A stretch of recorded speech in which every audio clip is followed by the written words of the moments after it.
On today's show, we have Glen Willis back on the podcast to continue our player capsule series with a look at DeAndre Hunter and more. This is part 1 of 2, and it's coming to you right now.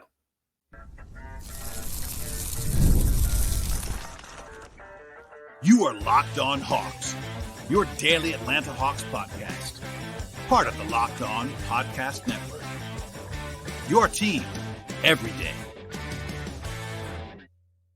Hello, friends. Welcome to episode 1738 of the Locked On Hawks podcast. I am your host, Brad Rowland, coming to you on a Thursday here in mid-June. And today's podcast is brought to you by the folks at Gametime. Download the Gametime app, create an account, and use promo code LOCKEDONNBA for $20 off your first purchase. Terms apply. I should also encourage you at the top of the podcast, as I always do, to make us your first listen each and every day. Please check us out and subscribe to Locked On Hawks anywhere you might find podcasts. That includes Apple and Spotify and Overcast, etc. on the audio side, as well as YouTube on the video side. And today's show is actually part 1 of 2 with my guy Glen Willis of Peachtree Hoops, ATL 129, joining me to continue our annual series diving into the entire roster. So if you missed anything previously, Glen and I have been talking about the entire roster really since mid-May, early May, talking about all kinds of guys on the team. We've saved a few for later on, but today's podcast will focus on DeAndre Hunter, so that's an interesting topic to be sure. And by the way, just to put a bow on this a little bit, the NBA draft cycle is still raging. There's little bits and pieces of semi-intel that are out there. I will have a roundup of that at a later date, but I have been traveling this week. I am not in the normal situation where I can record on demand, and really nothing's risen to that level anyway, so keep that in mind. I recorded with Glenn a few days ago, but it's still very relevant at this point in time. Big picture on DeAndre Hunter. We'll have more coming in the future, I can promise you, on the draft, and we'll also have a part 2 with Glenn after this. So go ahead and subscribe to the podcast. Stay tuned for part 2 when this was over. And without any further delay, here we go with part 1. I'm joined once again by my guy, Glen Willis. Glenn, how are you as we talk about another player that everybody loves? I'm good. Yeah. I can't wait to dig into everybody's Hawks fans' favorite Atlanta Hawks player ever. We're doing back-to-back of those. We were just, I don't know if we were arguing, but before we started recording, we were debating who has the lower Q rating with the fan base between Clint Capella and DeAndre Hunter. I think it's Capella, but I might be wrong about that. I think he gets him a little bit. Yeah. So I think he gets it a little bit more, but a good time to go ahead and plug that. You and I talked about Clint last time we did one of these. If you were just finding these, this is our player capsule series, which Glenn is so graciously wanted me, give me a ton of time to do. This year, we've kind of waved the white flag on getting the entire roster done before the draft because there's just too much going on. This might be the last one we do before the draft. I'm not going to commit to that, but it might be the last one. And we saved a lot of the younger guys for the end in case we have to save them for July or August or whatever. But I definitely wanted to get Clint and DeAndre done because not that they're definitely going to get traded. As we'll get into during this conversation, I think DeAndre Hunter is quite available in trade. That doesn't mean he's going to be traded, but he could be. And I would just say that he is – let's just start here. The whole Travis Schlenk era, I would say, DeAndre Hunter as a guy who they traded up for, top 5 pick, all that stuff, was kind of part of the core. Core is a flexible term, but I would say he was firmly seen as being part of the core. They gave him an extension a year early, all that stuff. I don't view DeAndre Hunter as part of the core anymore. Is that a safe assessment? And we can sort of go from there. Yeah, I think he's a guy that you look at him and you say, apart from Clint, is he their most supported defender? Yeah, I think so. The numbers kind of say that, yeah. Is that a good situation?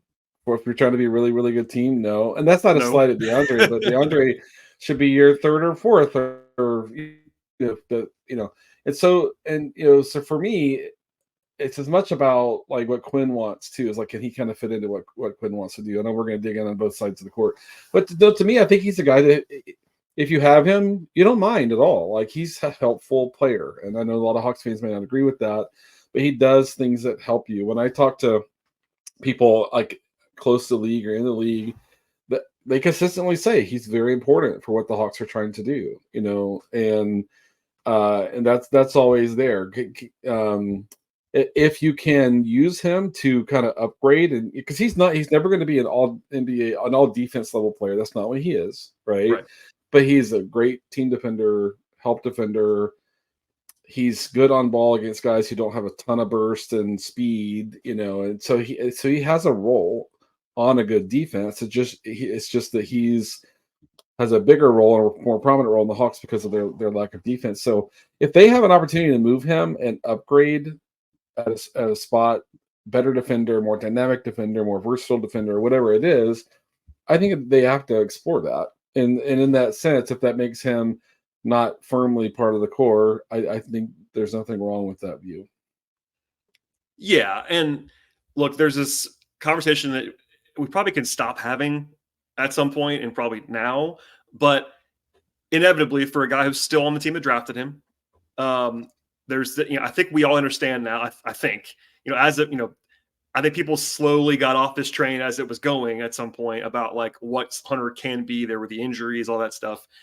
I don't think that I've seen anybody holding out hope that DeAndre Hunter is going to suddenly become a two-way star. Like I think that's gone. To your point, and he just finished year 5. He's 26 years old, which is not over the hill, but generally speaking, that's that's mid prime. I would say it's not like he's post prime, but he's not like on the way up anymore age wise. Guys do get better at that age. I'm not saying it's impossible, but that's not usually the track you go on. And there's still durability issues. I won't give all the numbers, but he has not played more than 67 games any season in the NBA. 57 this year. He was durable for a while, and then he wasn't, and that's what happens. Like he's not been out of the lineup, but he's not a guy who's playing 75 games a year. I think, and we'll talk about this actually. Let's do this now about his defense. We can start on that side of the floor. I think he's lost a half step or a step physically since he came in the league, and probably, I don't want to say definitely, but you could probably trace that to the knee issues that he's had. You and I talked about this a lot early in his career. They were asking him, both by necessity, but also by the skill that he could do. He was defending a lot of guards early in his career, and was doing a better job at that stage than I think he can do now. And part of that is physical. I think. I wonder what you believe about that. As far as like, he's not a bad athlete still now, but he's never been the most explosive guy. He's kind of boxy. He looks like he's 6'8", 220. He's a really good. He's the kind of picturesque small forward size. But he's never been a twitchy guy. He's kind of a load-up guy. But does that track with you? Because my eyes tell me he's not quite as explosive or twitchy athletically as he was, let's just say, 4 or 5 years ago. No, I agree with that. And you have to think the soft tissue stuff, the lower body soft tissue stuff is a primary thing that's there. And you're right. He's not this super fluid athlete, right? Mm-hmm. He's athletic, but more in a choppy kind of sense, and more just like a lot of strength, and which he doesn't always access. Doesn't always use, yeah. Right. And stuff like that. And so it's a thing for me where I look at him and I say, I don't really want him defending guards anymore. A guard is not a guard, is not a guard, right? You take a guy who doesn't have a quick first step, you take a guy who's not, relying on burst. Like, I don't want him defending John Morant. Guys like that, right? And he used to do that. Right, exactly.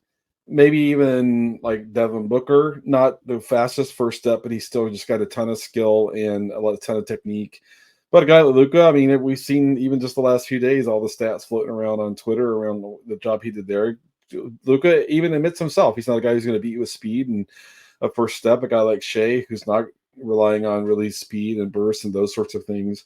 So there's a category of ball handlers that I don't mind him being in a game against Oklahoma City. You're a second guy who's going to take a couple of shifts on Shea, or maybe because Luka really doesn't have a lot, maybe he can be the primary guy on Luka, but every year that list gets smaller, for me. The guys that I'm willing to kind of think of him being a primary or secondary defender in that game.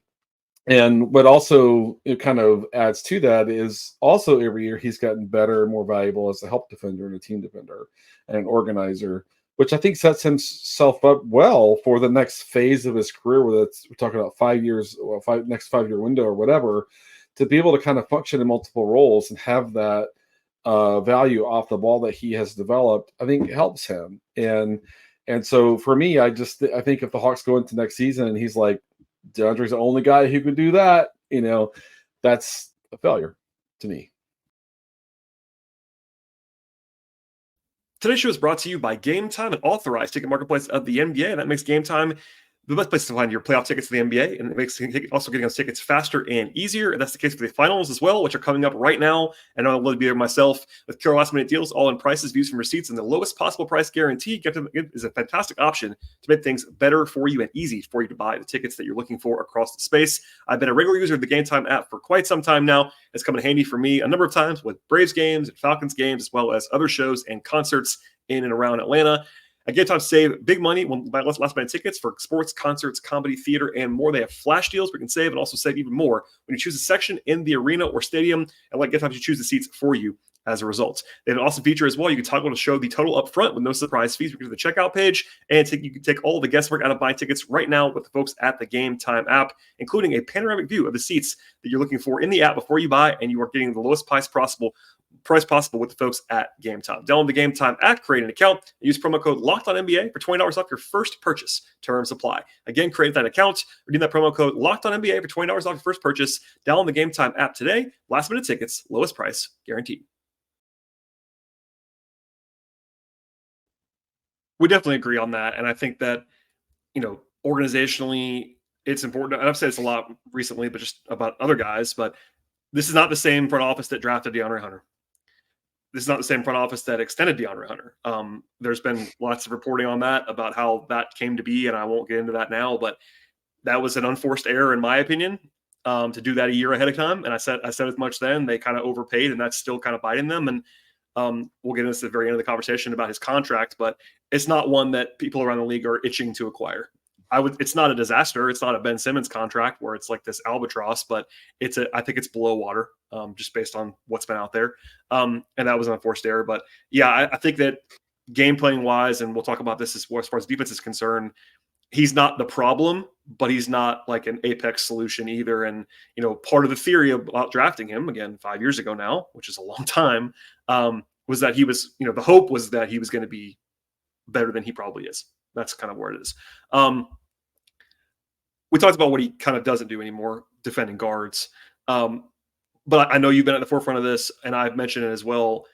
He's never been a playmaker, right? That was the knock on him coming out of college. Even people that were skeptical of his profile was that he's not a block and steals guy, and that's still the case. It's very, very low block and steal numbers for a guy of his athletic profile. He's not a playmaker defensively. He's not a lockdown guy, to what we just kind of referenced, but we'll talk about it a little bit more now. Is like he's not the guy that's just going to take your best player away in most circumstances. But he has gotten better in the supporting stuff, which is the stuff that people don't really care about as much, but it does matter execution wise. And there's this debate that's still ongoing now, I would say, about position with DeAndre, because in a lot of ways he plays more like a power forward, except for he doesn't rebound like a power forward, which is that's part of the thing we'll bring up here, especially as he gets older. But have you seen? Okay, we'll talk about this season. Did you see that growth continue about like the little stuff on the margins? And you led this conversation by talking about how he and Clint are arguably, and I would agree with you, probably their two most valued defenders and what they were trying to do scheme wise. That is an indictment, but it's also true in part because of the little stuff that DeAndre has gotten better at, even as he's gotten maybe a little bit worse in the more flashy stuff. Yeah, and I did think he deserves a ton of credit for getting better in those areas, right? And I mean, it's what really nuanced. Like you'll see him on the weak side of the play, like he'll catch a teammate like on a bad matchup, and he'll go down and scram him out of it, or he'll see a need to double the ball because of the way the offensive spacing has them so spread out that they can't zone the weak side effectively. And he calls stuff like that in real time all the time, and really no one else does. Like Clint does that, the kind of traditional big man communication anchoring, right? And JC did a ton of this while he was on the team, right? And then the Hawks missed all that power forward, off ball, weak side organ. JC gave them so much of that when they had him. And this last year, it was really just DeAndre, and we're gonna do Jalen at some point, but Jalen's not doing that stuff yet at all, right? And that's where I think a lot of fans don't realize like how much value there is in someone who is on the weak side, sees everything, calls a double, calls the way that they're going to zone up, like flips the high man and the low man on the weak side because they're the way that the opposing offense is set up. And DeAndre is like spectacular. That stuff. He for as much processing issues as he has on offense, which I know we'll talk about, It's really the converse on defense when he's off the ball. Like all the processing is so sharp and so fast and such in such real time. And for the Hawks, who typically have, suboptimal defensive lineups on the floor because of their roster construction, having someone who is like seeing issues, managing issues, correcting issues all the time is really, really valuable. And for that reason, I think that if they do kind of look to make a move and get something different in the mix at the position or what have you, I think a lot of teams value what he does, even if fans don't value as much as, say, coaches do, or some organizations do.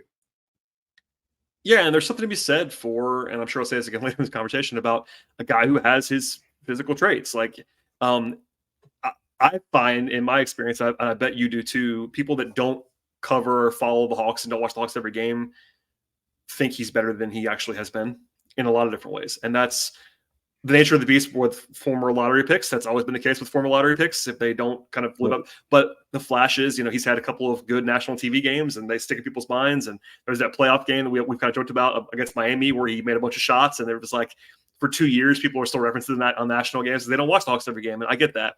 And the numbers look fine. I mean, we'll get into that. We'll get into the offense. But this is a guy who averaged 15, 16 points a game this year and did it pretty efficiently. And if all you know is that you have this guy who's 6'8", who's not a bad defender, because he's not a bad defender at all, and who can also shoot it, that's the theory of a guy who should be in incredibly high demand across the league because everybody wants that player. 6'8" forward who can defend and shoot is like, kryptonite, or in a positive, whatever that version is for every team that they want. But if you watch him every game like we do, there's appreciation for the little stuff that we just kind of put out there, but there's also frustration about the other stuff that he isn't capable of doing. Like I mentioned the rebound, we'll go there for a second.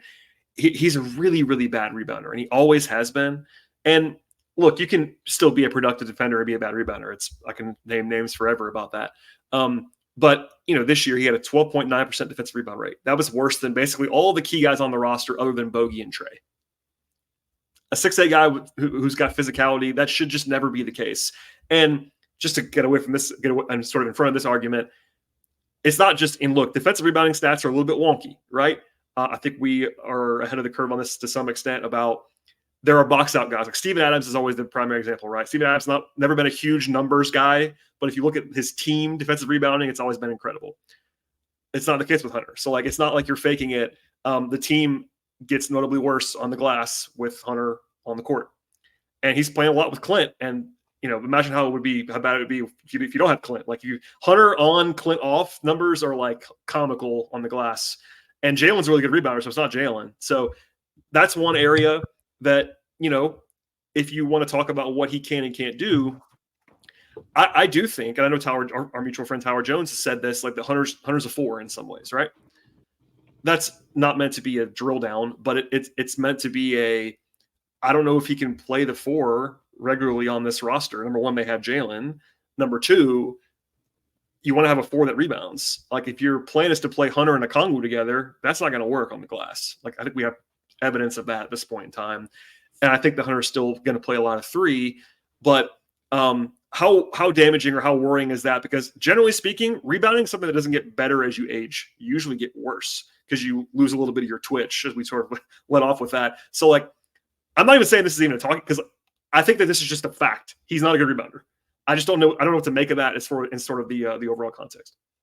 Yeah, anyone who'd want to argue the converse, I don't know what they would be working with in that sense. I'm sure you got. I used to get this early in his career. I would point this out, and people would yell at me and be like, "Well, this and this and this."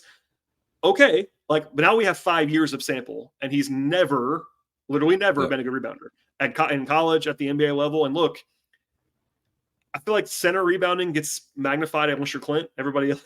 But it's one of those things where it's a team building factor, right? And a lot of this conversation about the number one pick and all the stuff that's going on this offseason, a lot of it's about what the team is trying to build.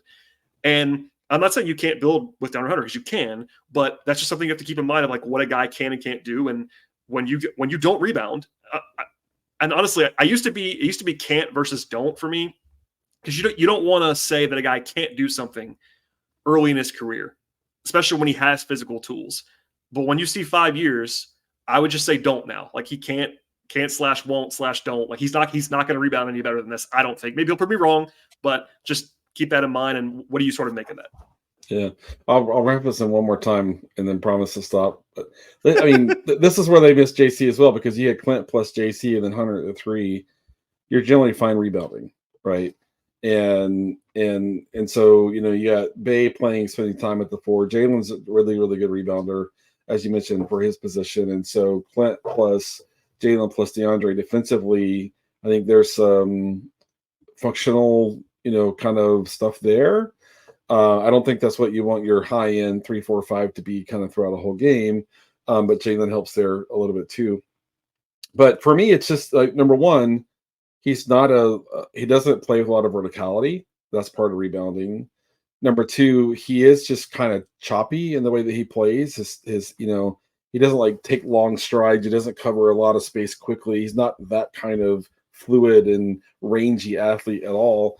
And I think that's the stuff that shows up there. Is there also something that's an instinctive issue too? I mean, I don't know, but it looks like it might be, that kind of thing too, where he just doesn't have an instinct for the way the ball's going to carry him off the rim, or hand-eye, coordination, and kind of just judging all that sort of stuff. So for me, I do think you have to kind of count on him being a below average rebounder for whatever position he's playing. Even at the 3, I think he's not, he's below average as a rebounder there. And you have to kind of, sort that out. So that's where having a dominant, rebounder at the 5 position can help, but it still creates a lot more work for the center than is sustainable to have across an 82 game schedule. I mean, Quinn talked about it all year long. Rebounding is a team responsibility, and when they had issues with that's what he would kind of point at. But yeah, I don't know why you would ever expect him to be a different rebounder than he's shown us he is this far in his career. Today's show is brought to you by PrizePicks. Turn $10 into $1,000 at PrizePicks in a single game on watching your favorite sports this summer. You can make a lot of PrizePicks in just as little as 60 seconds, and that is huge. If you're busy like I happen to be, all you have to do is pick more or pick less than 2 to 6 players, stat projections, and you are locked in from there. PrizePicks is America's #1 fantasy sports app with over 5 million active members. Get in on the daily action right now with your friends and become a part of the PrizePicks community right now today. The finals mean even more PrizePicks as well, and so do the star players. You get boosted payouts on select basketball stars that you can't find anywhere else. When the finals are over, the hoops action does not stop at PrizePicks. In fact, women's basketball stuff is ramping up right now, including stars like Caitlin Clark and Angel Reese, with up to 100 times the cash just watching them ball out. PrizePicks is the best way to get on the action in more than 30 states across the country, including California, Texas, and Georgia, and they had quick withdrawals at PrizePicks as well. Download the PrizePicks app right now today and use code LOCKEDONNBA for first-time deposit match up to $100. Again, download the app and use code LOCKEDONNBA when you get there for a first-time deposit match up to $100. Pick more, pick less. It's that easy with PrizePicks. And they do, and we're going to the offense in a second, I promise. They do have really strong, I shouldn't say strong. They have respectable defensive numbers when they're playing Hunter and Clint or Hunter and Jalen and Clint. Like, I'll go through all the numbers, but for instance, Hunter, Capella, and Jalen this year, because of injuries, they only played 27 games together. That's not a ton. It's in their top 50 lineups or whatever of 3-man lineups. Third of the season, basically. But that's not. Yeah, they played 349 minutes, which is not a lot of minutes. But that was for. I'm not trying to make this about the starting lineup, but that was what they started when they were fully healthy. That was their starting front court. Was Hunter, Jalen, Capella, for better or worse, right? They were actually good defensively with that group. They had a 112 defensive rating. Now that's not incredible, but that is 6-7 points better than their season-long average. Yep. Now the offense got a lot worse which makes sense in my opinion. Like Hunter and Clint offensively has never really worked together, I would say, even with really good supporting stuff around them. We'll say that for a second, but just to say this out loud, like I think I mentioned it on the Capella capsule we did. They've always been pretty good, not great, but pretty good defensively with Hunter and Capella. But at the same time, this is not me arguing on behalf of keeping Hunter and Capella. I'm not doing that, because there is a ceiling with that. There is an offensive ceiling with that. There's a team building ceiling with that. And I certainly want to acknowledge that. I also want to just say out loud, like, Hunter can be part of a pretty good defense. We've seen that in certain alignments. Yep. It's worth just keeping the context, because we're going to get into the offense, I promise. But it's just like, I hope people could take a more sober step back about what DeAndre Hunter is now at age 26. And the offense gets more attention for every player. It's not a huge surprise.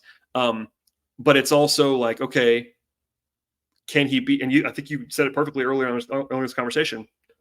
If he's your third or fourth best defender on the court, sure, sign me up. Like I don't mean to make this as broad as it seems, Glenn, but how good is DeAndre Hunter as a defender is a question that I get asked. And maybe you've probably asked it too. It's like, okay, the contract is what it is. The offense is what it is, although, by the way, he's improved there, and we'll get into that. But broadly speaking, is DeAndre Hunter like a capital G good defender, or is he just like an okay defender? Is an actually interesting and also important talking point? Yeah. So the way that I think about this, and maybe this just works for my brain, so take it or leave it. There are defenders in the league, whatever the number is, 20, 25, that can defend in any situation, any game, any matchup. You throw them out there, and they're gonna do their thing, right? Whether there's the next one tier or two tiers below that, there are guys that need to be in the right role, in the right situation, surrounded by the right people, and to have their role optimized for what they do. And I view DeAndre in that class. He's probably in like the third tier, kind of in the league where you're probably getting to the, I don't know, 80 to 150, somewhere in that range, and he's probably in the middle of the pack, kind of in that range or something like that. And so that's too low for me to use the capital G that you're referencing there. Yeah. But that's the thing is like, he's like a lot of guys who have defensive tools, defensive value, defensive ability. But if you put him into a suboptimal situation, his weaknesses and his shortcomings are magnified pretty quickly, right? Yeah. We see that most obviously, like as we're watching the playoffs now and the finals now, guys who were stable defenders across the whole season, and you get into a postseason context and it's like, oh my gosh, what's going on with this guy? This guy all of a sudden can't defend anymore, right? And so for me, that's the way that I view him. Is I want him being a more of a supporting defender, connecting defender, organizing defender. That's really where I want him spending most of the time. Can you use him in a switchable lineup? Yes, right. I don't want that to be what I'm doing with him all the time. Number one, it's not good for him from a wear and tear and kind of injury management perspective. But on top of that, you're just kind of, getting him out of the role where I think he's most optimized. So you're like, Glenn, like there's roughly 500-ish players in the league. Like, where do you think he falls? I don't know. He's probably like 120, somewhere around that range, maybe 110. And it kind of depends on what a person values too. Right. And it's hard to do this. And intentionally, I should have said that in a different way, but you're right. The way you put it is great. The way you put it is great though. For me, I want to emphasize what you said. He's not in the group of guys who you could just be like, doesn't matter what else happens, he's going to be a good defender for you. Like it does. Right. And look, I don't want to emphasize this too much because, I do value the numbers more than a lot of people do. He's always kind of rated by the advanced numbers as like an okay defender. Like, on a bad defense, okay, for instance, we'll use EPM, right? This year he was pretty bad in EPM. The year before was like 68th percentile. It's above average. On the Hawks, like all these advanced numbers have some sort of on-off split, and if you're on a bad defense, it's going to weigh you down a little bit to some extent. But also, I could also paint a pretty rough picture and just say, okay, yes, you have a 6'8" forward, but a 6'8" forward who doesn't create blocks and steals and doesn't rebound, there's a ceiling on that player defensively. Yep. Especially if we already agreed that he's not a lockdown guy one-on-one, and like he does a great job on Luka. Yeah, that's great. Like he might be one of the 10 guys in the league you might want to guard Luka. It's kind of funny. It's kind of funny, but it's true. But you're not playing Luka every night. You're just not. So unless he's in the Western Conference. Well, right. I'm just saying I could paint a pretty dire picture, and I don't mean to, because I do think, again, watching every minute of his career, literally for 5 years, I think he could be a part of a quality defense. I do think that he's not going to be the guy that people thought he was going to be defensively, and there are always limitations to a guy who does not create havoc or rebound as a non-point guard. Like if you're a wing, and for me, he's really a combo forward. Like there are some teams he probably should play the 4 on. With this Hawks team, he's still going to have to play. Because look, okay, we'll get to the offense in a second, but defensively, I think I want him to be my second forward defensively, and on a really, really, really good team. And yeah, I think Jalen has way better tools than DeAndre does. And now Hunter's a lot more polished as a defender than Jalen is. But the flashes with Jalen are obviously going to be way better than the flashes with DeAndre. That's just the way it is. And you mentioned earlier, I agree with you, by the way, about Jalen. He's got a long way to go in like the secondary stuff, but he's also at an age and has a physical profile that like you still believe it can happen for him. Whereas Hunter is 26 and seems to be on the wrong side of the physical thing. So I'm not even sure which picture we're painting. I think objectively, you and I probably fall on the more appreciative scale of what he's able to do defensively, and it's still not like a huge glaring hooray DeAndre for this defense at this point in time. I mean, again, I don't want to keep going back to it, but when they had JC and DeAndre, like they just kept things so much more cleaned up, right? On the weak side, and now they were kind of down to one. And I have to give Jalen some credit. I know we're going to do a whole episode on him. Yeah. But when Jalen was a little bit more empowered across the season, you would see some examples of him doing that stuff, right? But he had to be pushed, reminded, verbally coached oftentimes by the coaching staff on the bench, to kind of, do this and do that and kind of make that happen, see this, call it, and all that sort of stuff. So I think Jalen gets there. What happen this coming season, I don't know. Right. But here's the thing, like for all the Hawks fans that are hoping that DeAndre gets traded, and there are plenty of scenarios where that could be a good thing for the Hawks. There are a lot of scenarios where that could be a good thing for DeAndre, right? Too, right? Oh, yeah. I do think that if you were picking a situation for him, I don't think it would probably be here. And it's weird because we've never seen him anywhere else. So like there's projection. He's been a 5-year player on the same team. So we're guessing, but I do think that I'm not saying he'd be suddenly a star somewhere else, but I do think that he might be a positive change of scenery candidate for him. For whatever that's worth. Yeah, I mean, like you put him in Milwaukee that has like all the defensive structure at the 4 and the 5, and he can rebound like crazy, right? And like all of a sudden he's like such a good additive kind of defender there. I don't want to name all the teams, but you drop him in the Western Conference, a team that has literally nothing for Luka. And and basically, I'm not saying like, DeAndre is our defensive no, but when you get into a 7-game series with them at Dallas, you've got something to go to that has some history of kind of some working there. And so I feel like when you look at Clint, like Hawks fans trade Clint, trade DeAndre, Clint's a little bit harder and easier. I mean, he's an expiring contract, and so there's generally a little more flexibility around trying to kind of pull the trigger or something like that. I think there are teams that look at DeAndre and say, we're going to use him the right way, and he can really help us. And that might shock Hawks fans. But, I've talked about before, you and I talked about before, the constant rebooting of the plan, I think, has undermined DeAndre's development a lot and his progress in a lot of ways. But that still doesn't change that he is what he is and he's not what he's not right today. And so I want to be kind of careful about that. But I would, if the Hawks do trade DeAndre and he lands into a really good spot, it will not surprise me if everybody goes, "What was the Atlanta doing with DeAndre Hunter all this time?" Which would be silly, but I'm with you. But it's one of those things that does happen. And like I said, like there are plenty of scenarios where it makes sense for the Hawks. I appreciate DeAndre, and so I hope whether it's with Atlanta or elsewhere, he lands in a situation where he is more optimized for himself and just has some a little bit of a better experience. But again, we talked about they trade. You look at the numbers. If they trade Clint DeAndre and try to improve the defense, it's all in one offseason. Like what? Well, there is this funny thing. Yeah, there is this funny way of talking about it where there's also this talking point about I've led the charge on this about how bad their point of attack has been. Yeah. Hunter doesn't fix that for you, but that's an error, and you have to fix it either way, whether he's on the team or not. Like they have fundamental defensive issues that have to be fixed, whether DeAndre and Clint are on the team or not. But you're right, there is kind of a funny notion about improving the roster. And look, I'm not saying they can't, because look, especially on offense, as we'll get into in just literally 1 minute about DeAndre. Defensively, it is kind of a hard sell on the surface to say, all right, this is a bottom 5 defense. Let's take away let's just be conservative, 2 of their top 3 or 4 defenders on the roster. And then that's supposed to improve the defense. It is kind of fun. And if we go back 1 year and talk about JC, then it's like, all same thing. Like if you go back and look at that Boston series last year, when John and DeAndre were on the court, like their defensive rating was, I'm just going off memory here, was like, 97, 98, which is a ridiculously good defensive rating.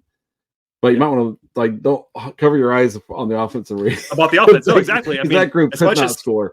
As much as you that and I was my way to appreciate try to kind of that's my way to kind of transition this over to offense was that it's right. Yeah, Clint plus John plus DeAndre had like a 97 defensive rating in that series or something like that, right?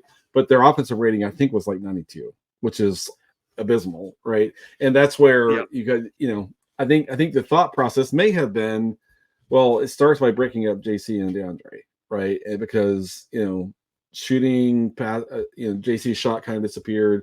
Not both of them are underwhelming passers. Both of them are not the strongest ball handlers, etc. And that really showed up in the Boston series. But it was interesting to see what happened with DeAndre's offense this year for sure.